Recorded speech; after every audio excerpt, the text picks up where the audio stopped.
This podcast is brought to you by Carvana. Carvana makes car selling fast and easy from start to finish. Enter your license plate or VIN and get a real offer in seconds, down to the penny. If you accept, Carvana will come pick up your car from your driveway. Or you can drop it off at one of our car vending machines. Either way, you get paid instantly. It's fast, transparent, and 100% online. Car selling that saves your time. That's Carvana. Carvana. Pickup fees may apply. Welcome to People Tech, the podcast of the HCM Technology Report. I'm Mark Pfeffer.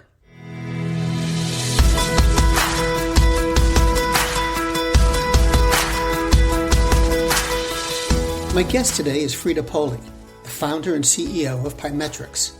They use data-based behavioral insights and AI to measure soft skills on the way to creating a more efficient and unbiased hiring process. We're going to talk about the Pymetrics platform and the science behind it on this edition of People Tech. Frida, thanks for joining me today. I wondered if we could start by having you take us under the hood of your platform. It sounds intimidating. It's neuroscience-based and all that. But what do end users experience?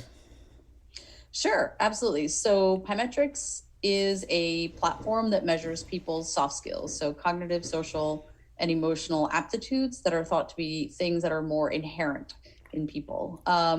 The cognitive science piece, the reason that's important is because it allows us to measure these soft skills in people in a different way. So again, my background is I spent 10 years as an academic scientist at Harvard and MIT, using all of this technology that we now have productized in the Pymetrics platform for research purposes. So the big aha behind cognitive science was that you can actually get more objective, better data about people's soft skills by watching their behavior than by asking them questions, right? So if you think about traditional soft skill measures, you think about like personality inventories, which are all self-report, or sort of, math tests, which are power tests.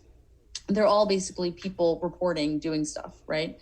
It's not so much watching them behave. And we know now from sort of decades of research and actually, sort of looking at the way the world works, that somebody's behavior is a lot more accurate in terms of predicting who they are than what they say about themselves, right? And so that's what we've done. That's what cognitive science has done. It's created a whole set of activities that people do on the computer.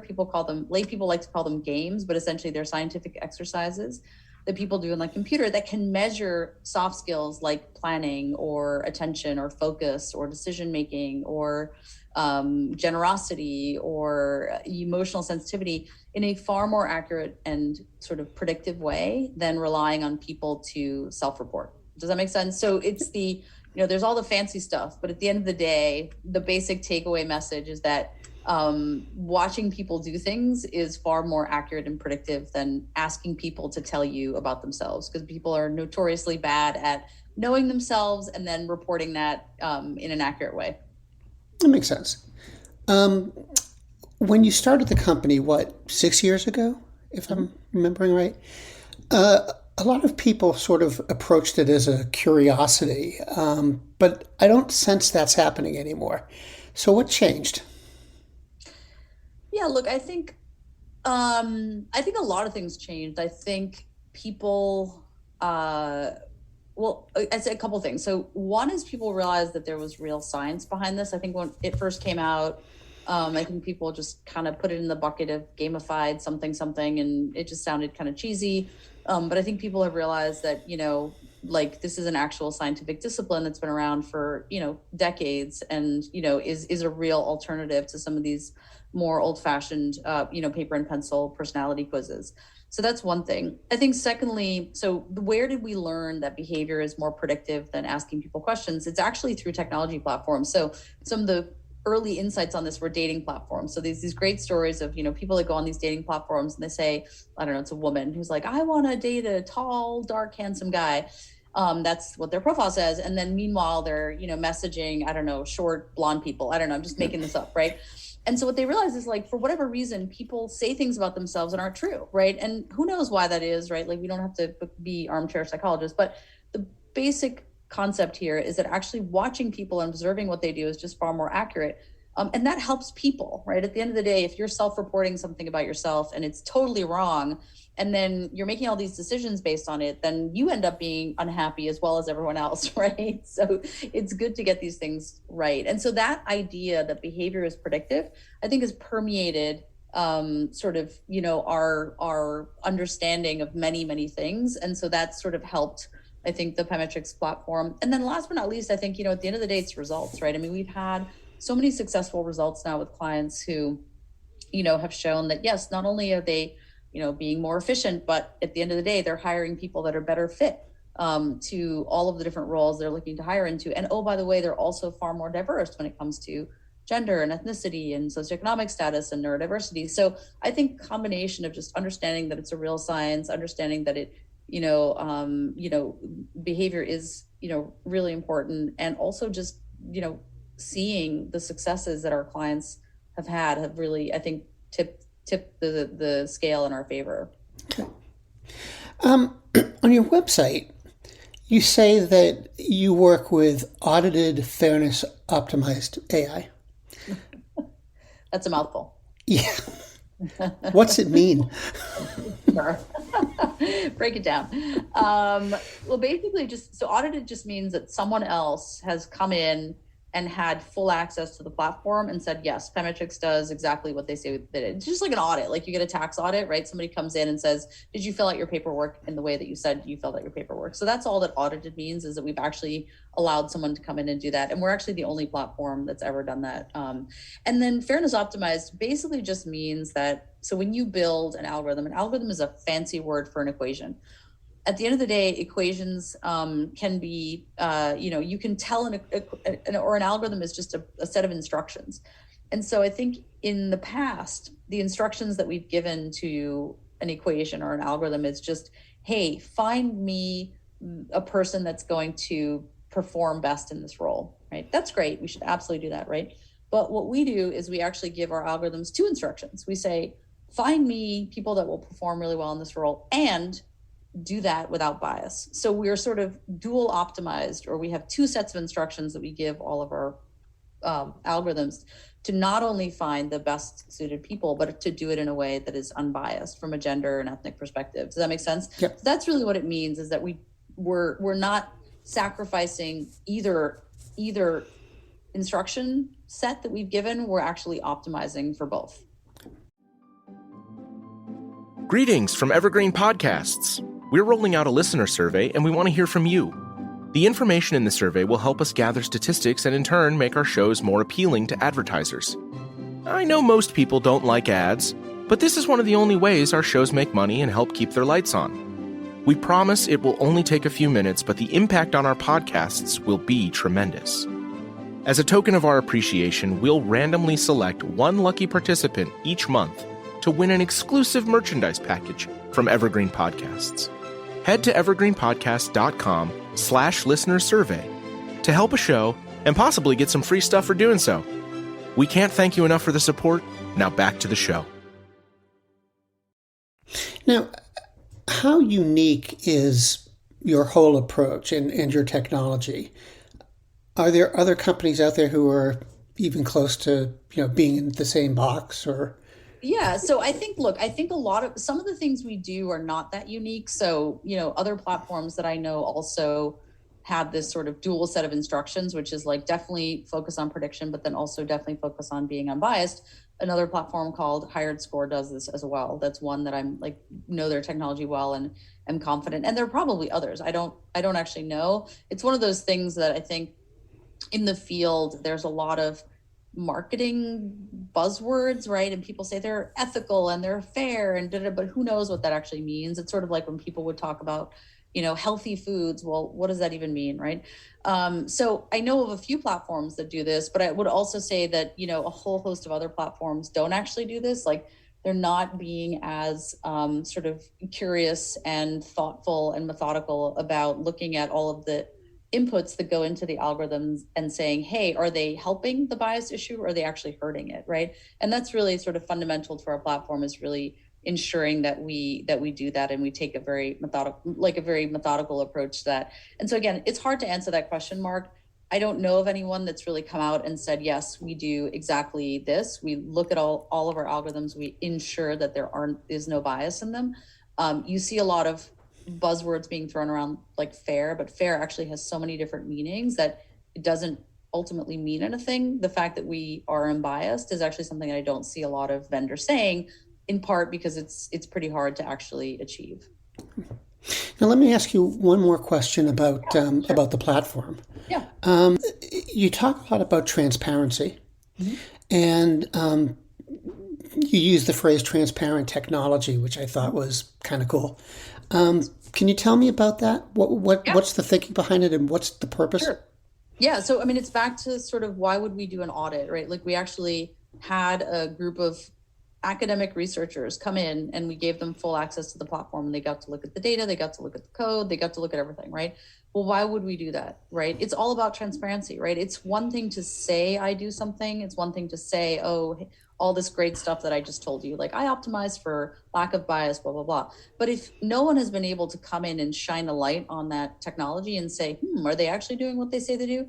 Then it lacks transparency, and how can we actually believe it? Does that make sense? So I think that transparency is so important when you're trying to build trust. It's not the only thing. I'm not saying like, hey, that's the be all and end all, but I think it's a really important aspect. And I mean, we use the, sort of analogy of food labels, right? Like, if you're trying to say you're a diabetic and you're trying to reduce sugar intake, and every single food item that you put in your mouth had no product labeling on it, my goodness, you could die of an insulin shock, if you know what I mean? Because you'd have no idea, like candy bar versus broccoli sprout. I mean, I don't know, if you had no labels and you'd never been taught, you could eat one or the other and not know any different.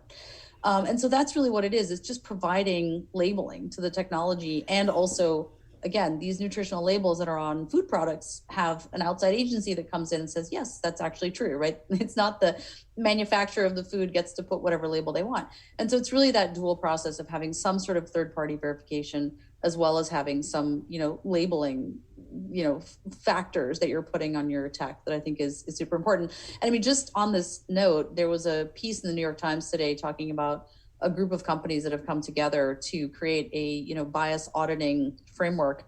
Yesterday, the World Economic Forum came out with a similar type of guide. So I think increasingly we're going to see these audit frameworks put out by, whether it's, private group of companies, or whether it's a, sort of more public entity like the World Economic Forum. But the point is, I think it's something consumers really want to know about these tools. Like, at the end of the day, like, why are people afraid of, algorithms? They're afraid of algorithms in large part because a lot of what you read in the news is, oh my gosh, Amazon had a biased resume parser, or facial analysis is biased. It's not so much that that's really the thing that people are the most afraid of, with good reason, right? We don't want to be, sort of engaging with these biased systems. And so we think that the more we can do to be transparent about lots of things about our platform, and bias is just one of those things. Like, another way that we're transparent is that once someone goes through Pymetrics, every single person gets some information about themselves, as we call it, a development report, right? So our whole point is like, hey, let us tell you what we measured, and let us tell you who you are, right? Now, again, it's not like the perfect system. I'm sure there's other ways we could do it, blah, blah, blah, but it's being transparent about what we've done, what we've learned, and hopefully, giving that information back to the consumer. So I think it's just, it's treating consumers with respect, and treating them like you or I would want to be treated, which is, I want to know as much as I can about this process that you're putting me through. One more question. Sure. We're at the turn of the year. Yeah. So what do you foresee for Pymetrics in 2022? I think Pymetrics is at a really incredibly cool time in its history, because, we started out in talent acquisition, and that's what people know us for, like, oh, recruiting games, blah, blah, blah, campus hiring, blah, blah, blah. But we've moved so much further beyond that to essentially being a soft skill data layer that really can be introduced anywhere. And so I think I mentioned this to you earlier, like, we're doing a lot of work with educational platforms to see, hey, can we personalize learning using soft skills? We're doing work with, sort of retraining and reskilling platforms to say, hey, can we point people in the right direction? If you're going to spend, 6 months, 12 months of your life, skilling up for a new career, can we help you understand what that is? Can we just provide insights to, CHROs about what are the soft skills that make their entire workforce unique? And then how does that differ by role, by geography, by tenure level, and so on and so forth? So it's really being that radar screen into the soft skills of your company, which right now we have no information about, right? Like absolutely zero. And it's being that information layer about soft skills broadly, not just in this very narrow field of talent acquisition, but in talent mobility, in reskilling, in learning and development, in educational context. And that's what's so exciting to me, right? Because at the end of the day, I think this layer of information can and is so helpful in so many places. And that's really where we want to see the platform expand. Frida, thank you very much. Absolutely. Thank you so much, Mark.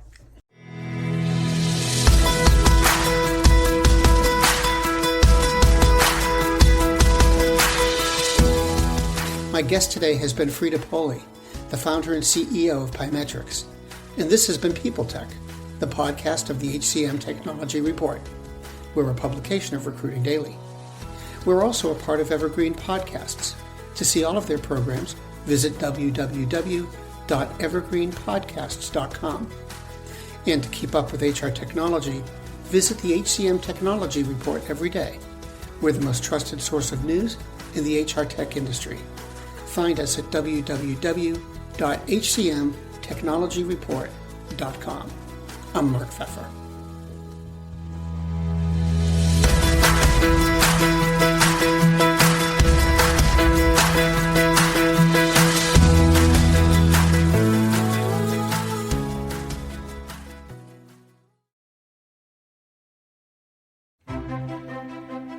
Faith in the news media has been challenged, making it even harder to get stories told. The Friday Reporter podcast was created to help audiences better understand the media by hosting journalists who will answer the questions to which we need answers. Join me every Friday to hear more. Do you love news about LinkedIn, Indeed, Google, and just about every other recruitment tech company out there? Hell yeah. I'm Chad. I'm Cheese. We're the Chad and Cheese Podcast. All the latest recruiting news and insights are on our show. Dripping in snark and attitude. Subscribe today wherever you listen to your podcasts. We out.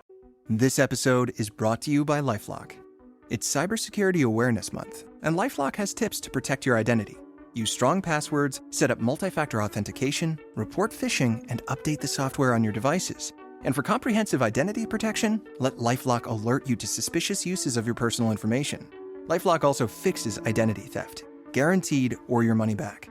Stay smart, safe, and protected with a 30-day free trial at LifeLock.com/podcast. Terms apply.